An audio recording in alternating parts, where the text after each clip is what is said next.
इस simple small session में हम जानेंगे कि जब भी निफ्टी में फॉल आता है तो वो कौन से लेवल होते हैं जहां पर हम अच्छा बाइंग करके मुनाफा कमा सकते हैं। तो इसे समझने के लिए हमें किसी भी ब्राउज़र को ओपन कर लेना है। ब्राउज़र ओपन करने के बाद आपको यहाँ पे लिखना है investing.com।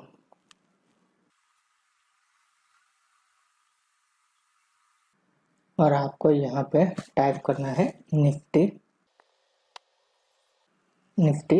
50।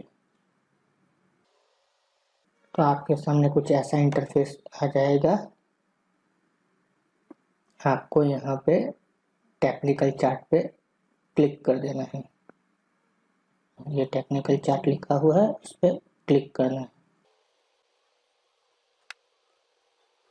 बाद में आपको ये सिंबल पे क्लिक कर देना है तो आपकी स्क्रीन फुल स्क्रीन हो जाएगी।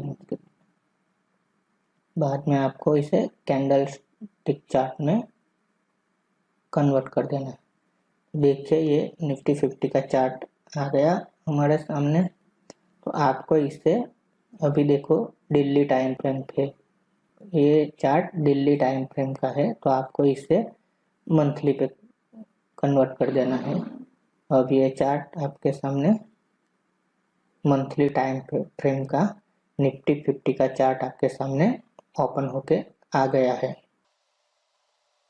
देखिए ये चार्ट आपके सामने ओपन होके आ गया है जिसका टाइम फ्रेम मंथली है। अब आपको ये चार्ट पे मूविंग एवरेज का एक इंडिकेटर लगा देना है। देखिए ये मूविंग एवरेज, आप यहाँ पे क्लिक करेंगे इंडिकेटर पे तो आपके सामने कुछ ऐसा इंटरफेस खुल के आ जाएगा। यहाँ पर आपको मूविंग एवरेज टाइप कर देना है, मूविंग एवरेज, और 2 बार क्लिक कर देना है। तो देखिए आपके सामने कुछ ऐसी लाइन बन के आ जाएगी। आपको इसे ये फॉर्मेट के ऑप्शन में जाके चेंज कर देना है 50, लेंथ 50 कर देना है और स्टाइल आपको जो कलर अच्छा लगे वो कलर सिलेक्ट कर लेना है। ये ग्रीन कलर की 50 डे मूविंग एवरेज लाइन आ गई और ये जो दूसरी मूविंग एवरेज है वहाँ पे आपको लेंथ, यहाँ पे आपको इस फॉर्मेट में जाके इसे 9 की जगह 100 डे कर देना है। तो ये 100 डे की लाइन बन के आ गई और स्टाइल में आपको जो भी कलर पसंद हो वो यहाँ से सिलेक्ट करके ओके कर देना है। और देखिए ये जो ग्रीन लाइन है वो 50 डे की मूविंग एवरेज है, मीन्स के 50 मंथ की, और ये जो लाइन है ब्लू कलर की वो 100 मंथ की मूविंग एवरेज की लाइन है। तो आप देखिए जब भी निफ्टी अपने टॉप से किसी रीजन की वजह से गिरते ये 50 डे की मूविंग एवरेज पे आता है तो आपको यहाँ पे बाइंग शुरू कर देनी है।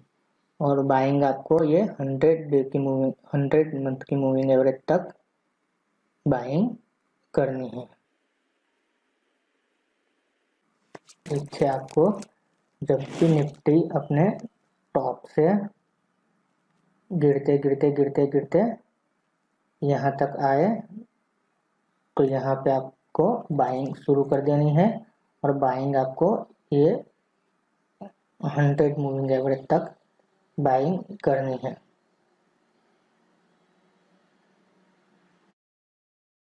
तो अभी आप देखिए अभी 2020 में जब कोरोना आया था तब निफ्टी तकरीबन इस लेवल पे था। ये लेवल कौन सा था? तो आप देखिए तकरीबन इस लेवल पे निफ्टी देखिए तकरीबन 12,338 के लेवल पे था। वहां से निफ्टी गिरते गिरते तकरीबन यहाँ पे 7,500 तक आ गया था।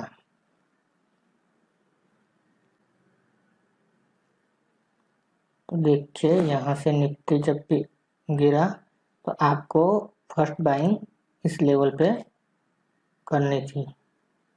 इस लेवल पे आपको आपकी फर्स्ट बाइंग कर लेनी थी। उसके बाद यहाँ से आपको यहाँ तक बाइंग करते रहना था। उसके बाद देखिए निफ्टी कितना बढ़ गया।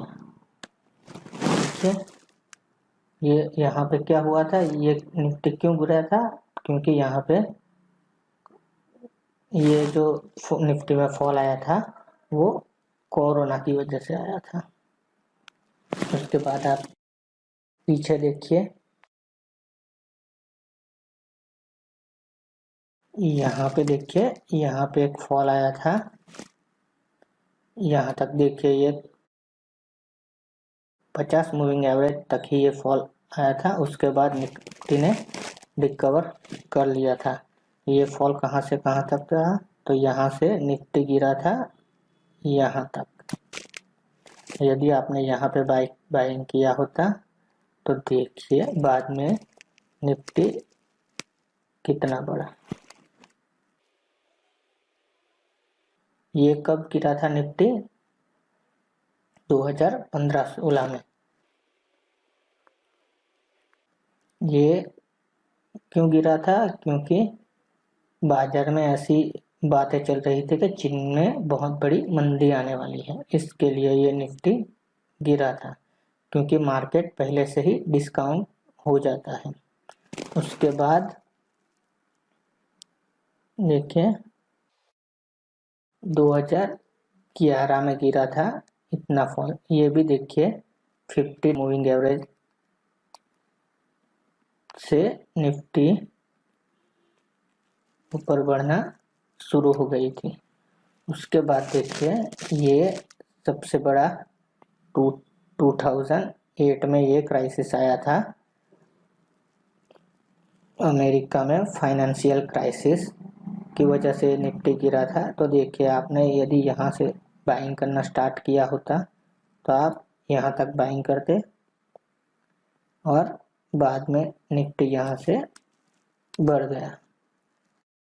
तो इससे हमें क्या समझ में आता है कि जब भी निफ्टी अपने टॉप से नीचे की ओर गिरना शुरू कर देता है तो निफ्टी यहाँ पर 50 डे पे आके एक सपोर्ट लेने की कोशिश करता है। यदि ये यहाँ पे सपोर्ट नहीं लेता तो ये यहाँ पे आके सपोर्ट ज़रूर लेता है। 100 पे आके सपोर्ट ज़रूर लेता है। क्यों? क्योंकि आप 2008 से देखेंगे। देखिए ये 2008 में 50 पे सपोर्ट नहीं लिया, बाद में 100 पे सपोर्ट लिया और निफ्टी रिकवर हो गई। बाद में ये 2011 में देखिए 11-12 में निफ्टी गिरना शुरू हुआ। गिरते गिरते गिरते गिरते यहाँ पे आया। यहाँ पे 50 मूविंग एवरेज पे उसने सपोर्ट लिया और फिर निफ्टी रिकवर हो गई। उसके बाद देखिए ये 2015-16 में गिरी, यहाँ तक आई 50 मूविंग एवरेज पे और उसके बाद यहाँ से रिकवर हो गई। बाद में 2020 में कोरोना की वजह से गिरी। तो देखिए यहाँ पे 50 मूविंग एवरेज पे सपोर्ट नहीं लिया, लेकिन यदि आप यहाँ से बाइंग स्टार्ट कर देते तो आप यहाँ तक बाइंग करते। ये कौन सा लेवल था?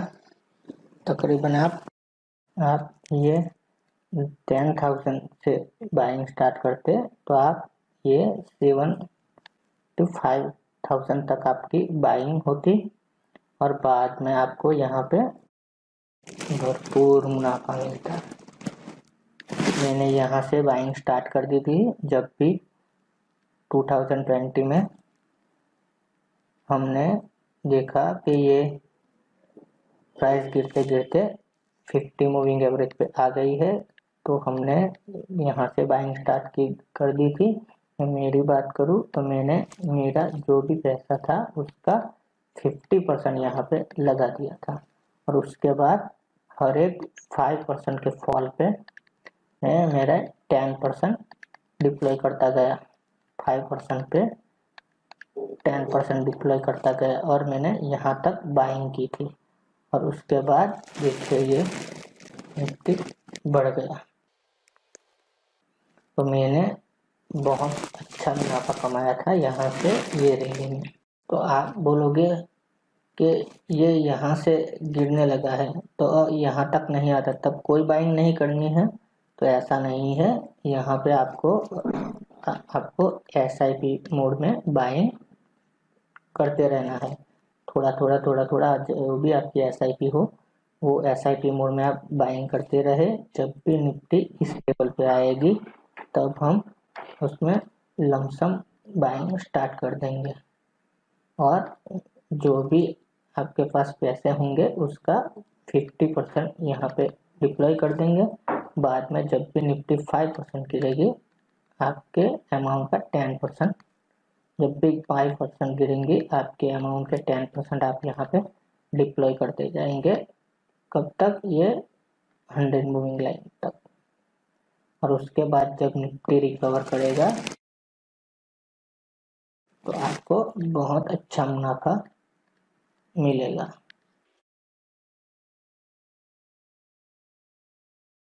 अभी देखिए निफ्टी ये लेवल पे है, तो पता नहीं यहाँ से ऊपर जाएगा या फिर यहाँ से नीचे भी आ सकता है। यदि नीचे आया तो मैं ये लेवल पे बाइंग करने की कोशिश ज़रूर करूँगा, लेकिन यदि यहाँ से ऊपर चला गया तो मैं SIP मोड में अपने SIP चालू रखूँगा।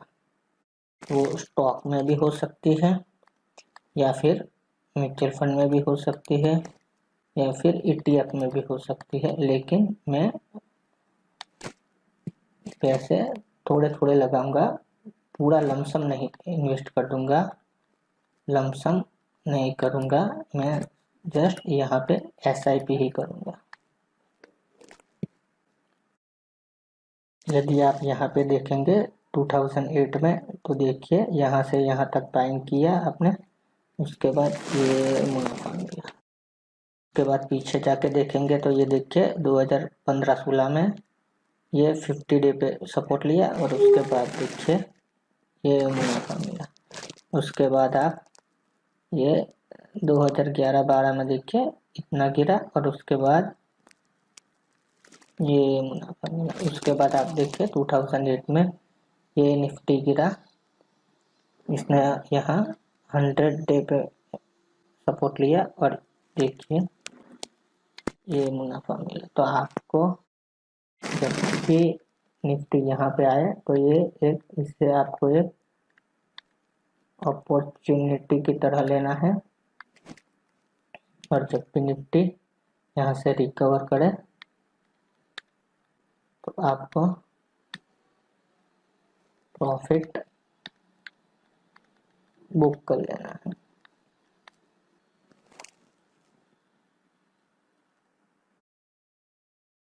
यदि आप पीछे जाके देखेंगे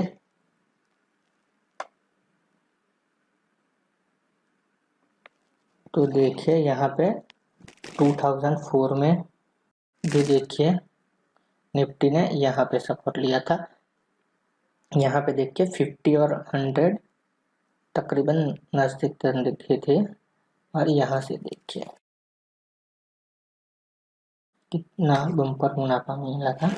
यदि आपने में यहाँ पे इन्वेस्ट किया होता तो देखिए 2004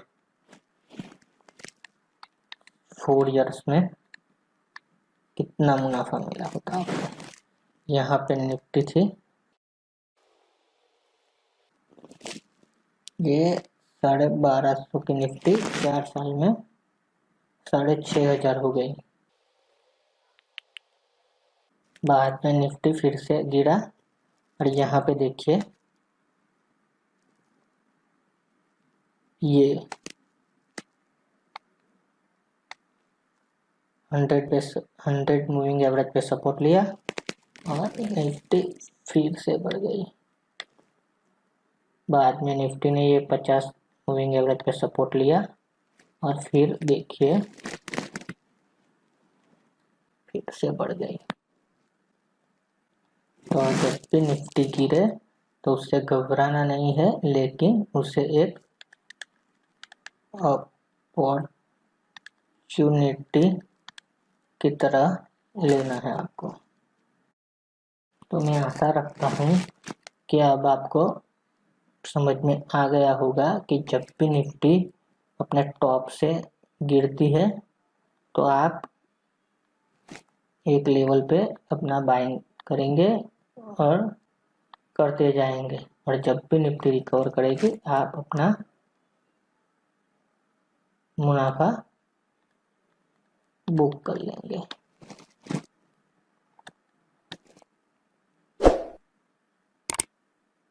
तो बस इस वीडियो सेशन में इतना ही। अगर इस वीडियो सेशन के बारे में आपकी कोई भी राय, सुझाव, सूचन या फिर क्वेरी हो तो हमें नीचे कमेंट में ज़रूर लिखकर बताएं। हम आपके कमेंट का आंसर देने की पूरी कोशिश करेंगे।